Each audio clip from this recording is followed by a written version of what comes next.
আসসালামু আলাইকুম। এখন যে টপিকটি সম্পর্কে আমরা জানবো সেটা হচ্ছে গার্জিয়ানশিপ। গার্জিয়ানশিপের আন্ডারে গার্জিয়ানশিপ এর আন্ডারের একটা টপিক, সেটা হচ্ছে legitimacy of child and acknowledgement. Paternity এবং ম্যাটার্নিটি কী? প্যাটার্নিটি হচ্ছে যখন পিতা বা সন্তানের মাধ্যমে বৈধ সম্পর্ক হয়, সেটা আমাদের প্যাটার্নিটি বা পিতৃত্ব। মাতা বা সন্তানের মধ্যে বৈধ সম্পর্ক কী? মাতৃত্ব। এখন অ্যাকনলেজমেন্ট অফ লেজিটিমেসিটা কী?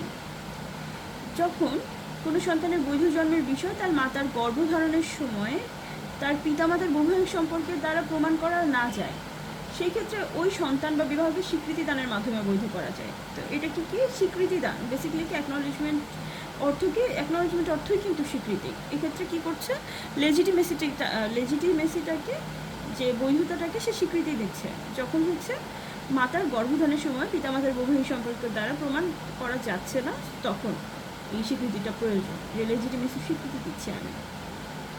এখন স্বীকৃতি বিষয়টা কখন কখন প্রযোজ্য নয়, যখন হচ্ছে পিতা বা মাতার মধ্যে শারীরিক সম্পর্কটা অসম্ভব হয়, বা সন্তানের বৈধতার জন্য প্রয়োজনীয় যে বিবাহ তাদের মধ্যকার তার কোনো অস্তিত্ব পাওয়া যায় না, বা অস্তিত্ব মিথ্যা প্রমাণিত হয়, সেই ক্ষেত্রে কি হবে, সন্তান অবৈধ প্রমাণিত হবে। এই ক্ষেত্রে কি, এক্ষেত্রে পিতৃত্বের স্বীকৃতি বা তার ফলে সন্তান জন্মের বৈধতার বিধান যেটা ছিল যে সেটা প্রযোজ্য হবে না। এখন বৈধতার স্বীকৃতি তাহলে আমাদের কিছু শর্তাবলী আছে। শর্ত, লেজিটিমেসির শর্তগুলো কী কী আমরা একটু জানি। বৈধ পুত্র হিসেবে গ্রহণ করতে হবে কি হিসেবে? বৈধ পুত্র হিসেবে। পক্ষদ্বয়ের বয়স এমন হবে যে স্বীকৃতিদানকারী স্বীকৃতিপ্রাপ্ত ব্যক্তির পিতা হিসেবে গ্রহণযোগ্য হবে। মানে বয়সের সামঞ্জস্য বেসিক্যালি, হ্যাঁ, বয়সের সামঞ্জস্য এরকমভাবে থাকবে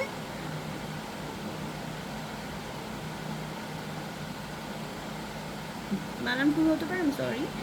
তো বয়সের সামঞ্জস্য হয়েছে আই গেস, আচ্ছা যাই হোক, বয়সের যেই তারতম্যটা বা বয়সটা এরকম হতে হবে যে যে ব্যক্তি স্বীকৃতি দান করছে এবং যাকে স্বীকৃতি দান করা হচ্ছে তাদের মধ্যে বয়স এরকম হবে যে তারা পিতা পুত্র হওয়ার জন্য গ্রহণযোগ্য। ঠিক আছে, এরপরে নেক্সট হচ্ছে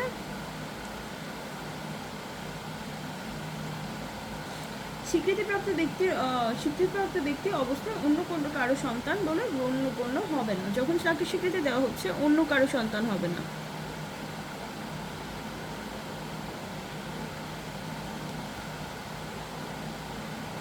অন্য কারো সন্তান হবে না।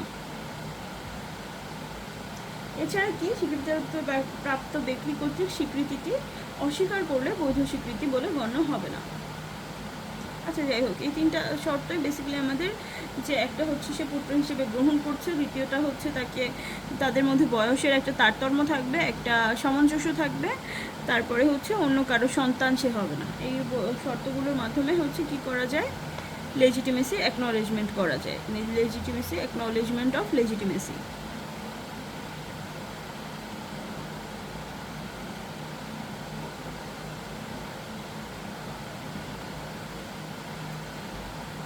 আচ্ছা, স্বীকৃতির ক্ষেত্রে বয়স কী হবে? স্বীকৃতিদাতার বয়স স্বীকৃতিপ্রাপ্ত ব্যক্তির বয়স অপেক্ষা অন্তত পক্ষে 12.5 বছরের অধিক হবে। মানে যে স্বীকৃতি দিচ্ছে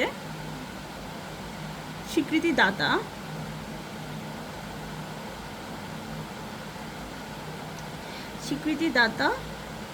আর যাকে দেওয়া হচ্ছে স্বীকৃতিপ্রাপ্ত, যে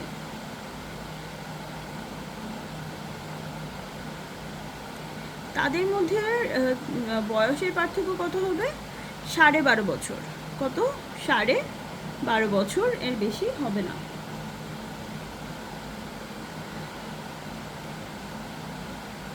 আর স্বীকৃতি যদি স্বীকৃতিদাতার বৈধ সন্তান হিসেবে প্রমাণিত হয়, সেই ক্ষেত্রে কী করবে? উত্তরাধিকার লাভ করবে।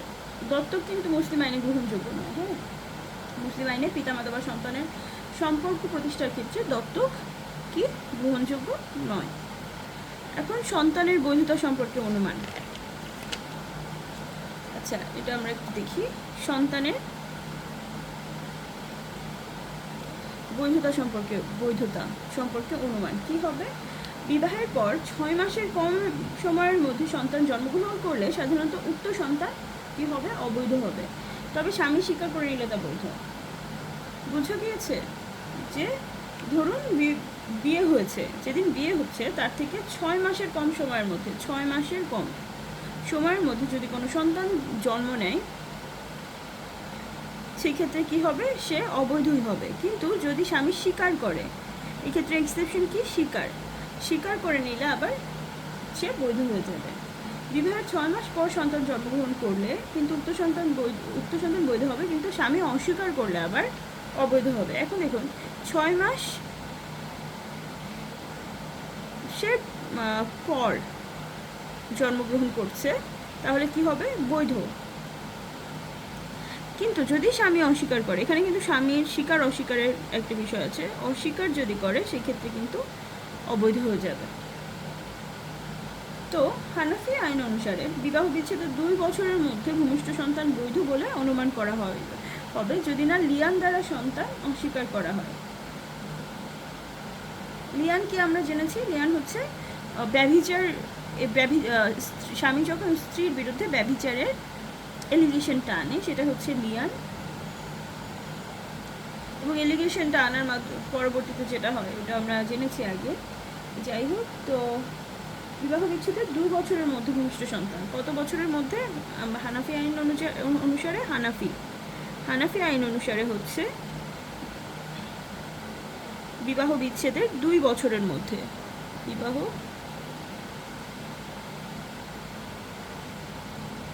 বিচ্ছেদের কত বছর, 2 বছরের মধ্যে ভূমিষ্ঠ সন্তান, 2 বছরে ভূমিষ্ঠ সন্তান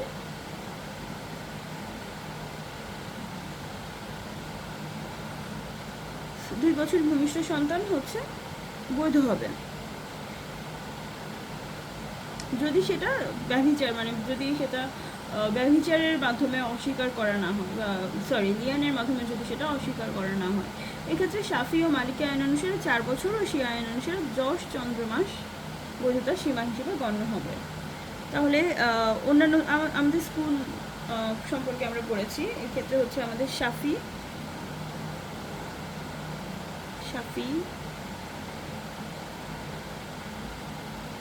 আর মালিকি,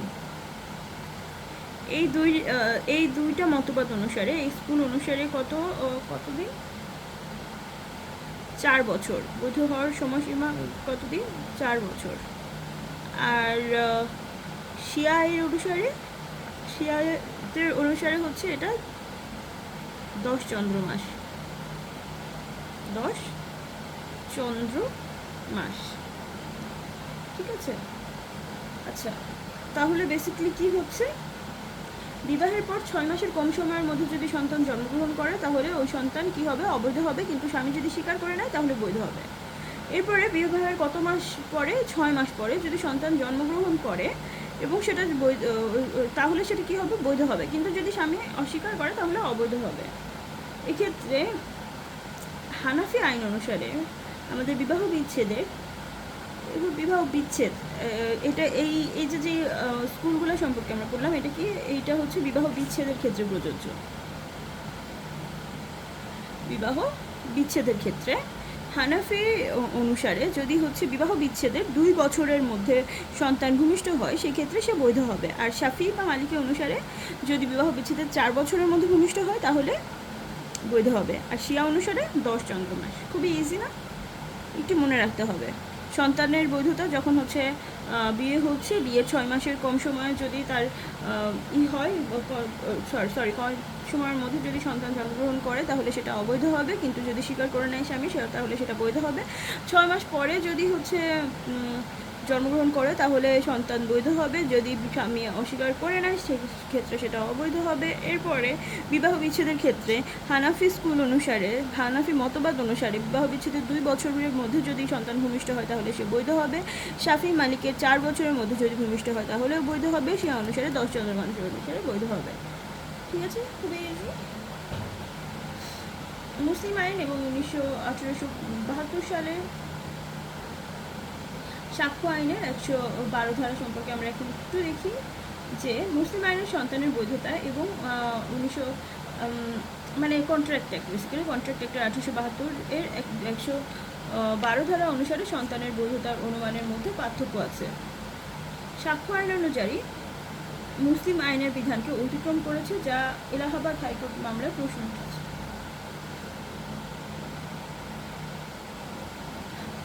সরি, এখানে আমি কি বললাম? আচ্ছা, এটা হচ্ছে সাক্ষ্য আইন বা এভিডেন্স অ্যাক্ট। সাক্ষ্য বা এভিডেন্স অ্যাক্ট। আমার মনে হয় ঘুম পাচ্ছে নাকি।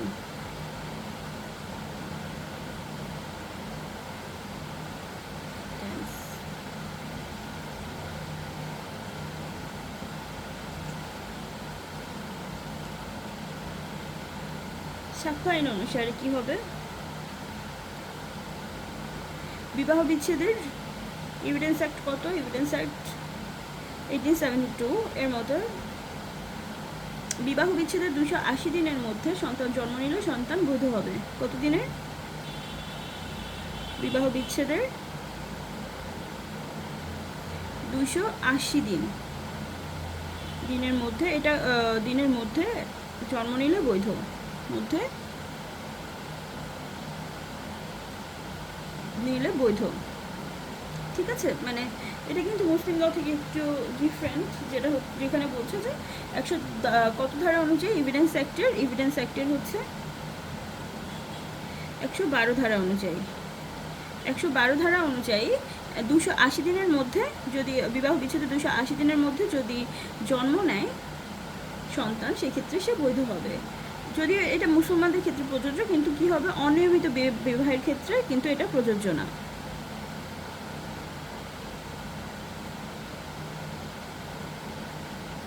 অনিয়মিত বিবাহের ক্ষেত্রে প্রযোজ্য না, ঠিক আছে? এখন হচ্ছে আমরা আরেকটু আগে, সেটা হচ্ছে guardian of person and property.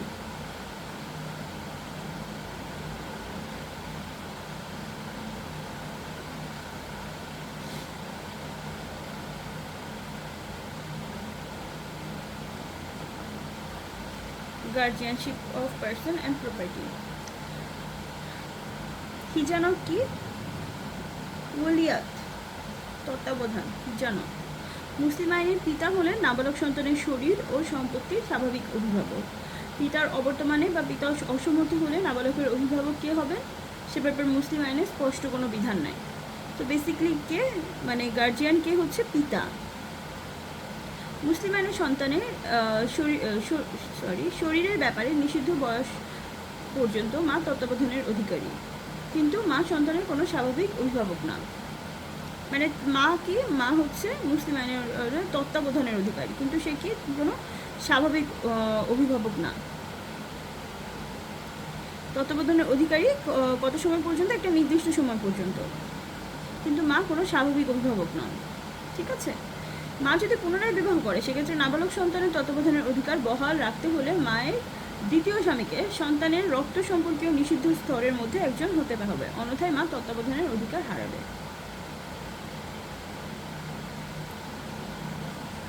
ঠিক আছে? মানে কি, মানে হচ্ছে মা যদি আবার বিবাহ করে, সেক্ষেত্রে নাবালক সন্তানের তত্ত্বাবধানের অধিকার যদি সে বহাল রাখতে চায়, যেহেতু আমরা জানলাম যে একটা নির্দিষ্ট এজ পর্যন্ত, তাহলে সেটা হচ্ছে নাবালক, ম্যাক্সিমাম টাইমে এটা হয় কি নাবালক সন্তান পর্যন্ত বা 7 বছর, এটা পরবর্তীতে আমরা জানবো। কিন্তু মায়ের কিন্তু সন্তানের রক্ত সম্পর্কে নিষিদ্ধ স্তরের কাউকে তাকে বিয়ে করতে হবে, সেই ক্ষেত্রে মা তত্ত্বাবধানের অধিকার রাখতে পারবে। মা মারা গেলে বা নাবালকের তত্ত্বাবধানের অধিকার হারালে যথাক্রমে নানি, দাদি, বোন, ফুপু, খালা সহ নারী আত্মীয়রা তত্ত্বাবধানের দায়িত্ব পাবেন। কারা পাবেন? নানি, দাদি, বোন, ফুপু, খালা, নারী যারা, ঠিক আছে? আচ্ছা, এখন এমসিকিউ আমরা কয়েকটা করে ফেলি। ছেলের ক্ষেত্রে মায়ের অধিকার কতদিন পর্যন্ত থাকবে? ছেলের ক্ষেত্রে হচ্ছে মায়ের অধিকার থাকবে 7 বছর পর্যন্ত। আর ছেলের ক্ষেত্রে বাবার অধিকার থাকবে হচ্ছে 7 বছর পর বাবা। মেয়ের ক্ষেত্রে বয়সন্ধি থেকে 16 বছর পর্যন্ত মায়ের অধিকার, আর 16 বছরের পরে হচ্ছে পিতার অধিকার। মেয়ের ক্ষেত্রে দেখা যাচ্ছে কি নাকি? মেয়ের ক্ষেত্রে কি? মেয়ের ক্ষেত্রে হচ্ছে বয়সন্ধিকালে আমাদের মানে একটা পার্টিকুলার এজ যেটা দেওয়া আছে সেটা হচ্ছে আমাদের 16 বছর, বয়সন্ধিকাল বা 16 বছর পর্যন্ত মায়ের অধিকার, মায়ের আর হচ্ছে ছেলের বাবার ক্ষেত্রে কোনটা 16 বছর থেকে 16 বছরের পর থেকে কার পিতার। ঠিক আছে, আইনগত অভিভাবক 3টি কারণে নাবালকের স্থাবর সম্পত্তি বিক্রয় করতে পারে। কোন 3টি?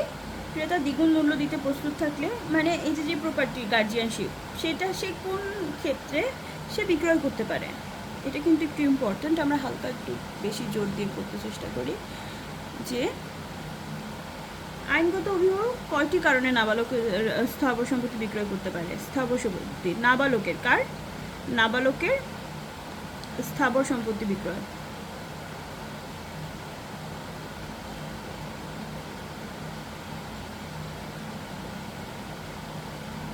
নাবালকের স্থাবর সম্পত্তি কয়টি কারণে সে বিক্রয় করতে পারে? 3টি কারণে। কি কি? একটা হচ্ছে ক্রেতা যদি দ্বিগুণ মূল্য দিতে প্রস্তুত থাকে, 2 গুণ মূল্য। আরেকটা কি? সম্পত্তি যদি ধ্বংসপ্রাপ্ত অবস্থায় থাকে, ধ্বংসপ্রাপ্ত যে বিক্রি না করে দিলে জিনিসটা আসলে থাকবে না, ধ্বংসপ্রাপ্ত। এরপরে কি? সম্পত্তি ব্যয় বা আয় থেকে বেশি হলে কি? সম্পত্তির ব্যয়, ব্যয় কি? আয় থেকে বেশি। তো এই যে ব্যয় আয় থেকে বেশি হলো, এটার আবার কয়েকটা শর্ত আছে, যেক্ষেত্রে নাবালকের ভরণ পোষণের জন্য অর্থ প্রয়োজন। ব্যয় কি? আয় থেকে বেশি হচ্ছে, কিন্তু নাবালকের ভরণ পোষণের জন্য অর্থ প্রয়োজন। এর জন্য কি প্রয়োজন? অর্থ প্রয়োজন। এরপরে হচ্ছে কি? উইলের দাবি বা ঋণ কর পরিশোধ করতে হবে। উইলের দাবি, ঋণ বা কর কি কি পরিশোধ করতে হবে? উইলের দাবি, ঋণ বা কর পরিশোধ করতে হবে। এছাড়া কি? যেক্ষেত্রে ভূমির বেআইনি দখল হয়েছে এবং তা উদ্ধার করা সম্ভব হচ্ছে না। কি? ভূমির বেআইনি দখল,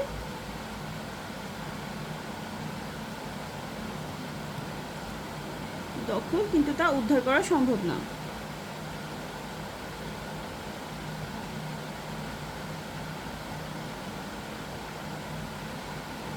আচ্ছা, তো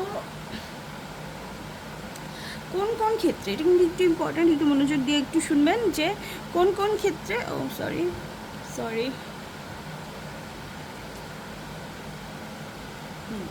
আচ্ছা, তো কোন কোন ক্ষেত্রে নাবালকের স্থাবর সম্পত্তি বিক্রয় করতে পারবেন গার্জিয়ান, অভিভাবক, আইনগত অভিভাবক? 3টি কারণে। একটা হচ্ছে যদি ক্রেতা জিনিস তিনি দ্বিগুণ মূল্য দিতে রাজি থাকেন, বা যদি যে সম্পত্তি আছে সেটা ধ্বংসপ্রাপ্ত অবস্থায় হয়ে যাবে এরকম, বা যদি ব্যয় আয় থেকে বেশি হয় সেই ক্ষেত্রে। এখন ব্যয় আয় থেকে বেশি হওয়ার ক্ষেত্রেও বিক্রি করার 3টা কন্ডিশন আছে। একটা হচ্ছে যদি এই যে নাবালক তার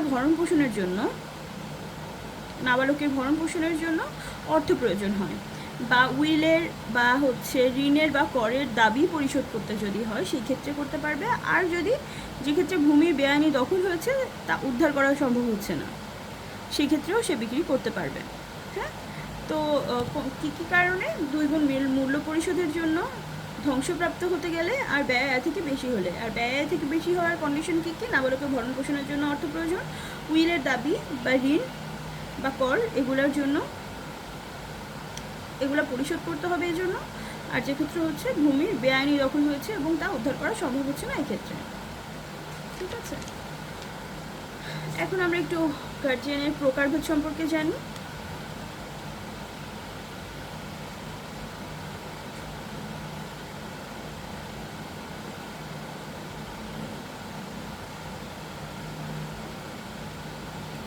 গার্জিয়ানের প্রকারভেদ। গার্জিয়ান হচ্ছে 2 প্রকার। একটা হচ্ছে guardianship of person, guardianship of property, নাবালকের শরীরের অভিভাবক। একটা হচ্ছে নাবালকের শরীরের অভিভাবক।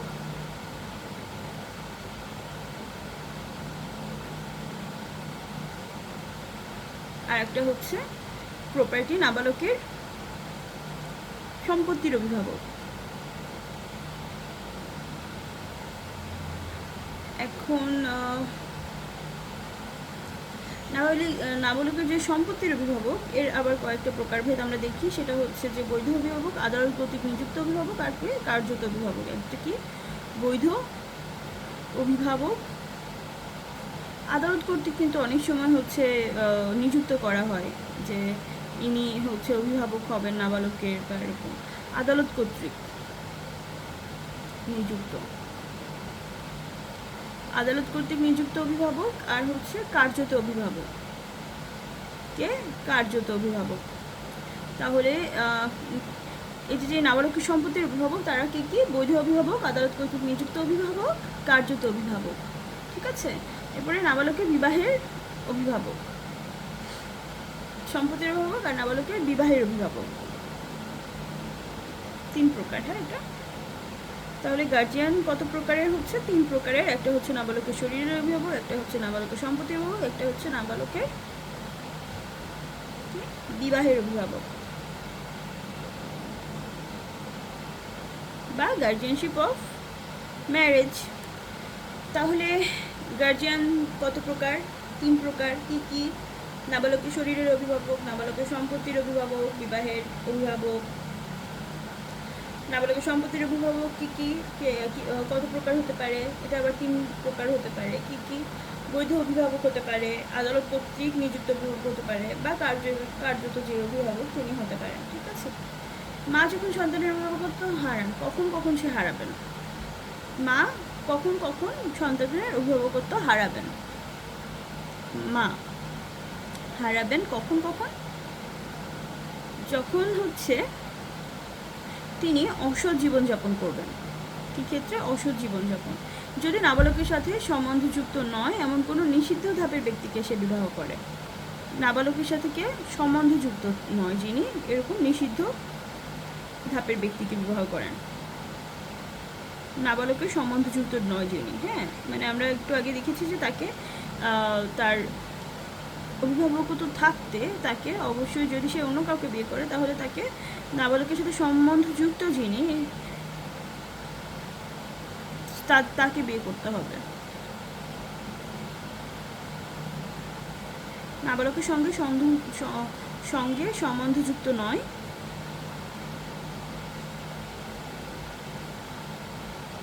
এমন নিষিদ্ধ ধাপের ব্যক্তিকে।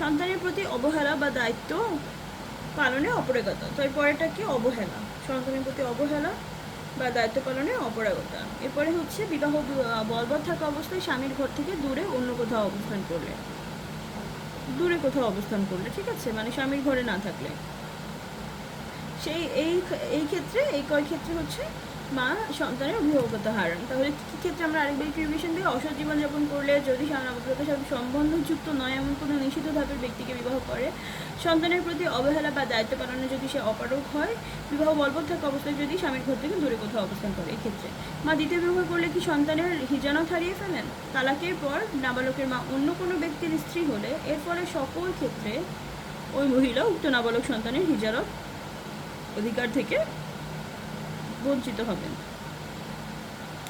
হিজানাত কি? তত্ত্বাবধান বা ওয়ালিয়াত।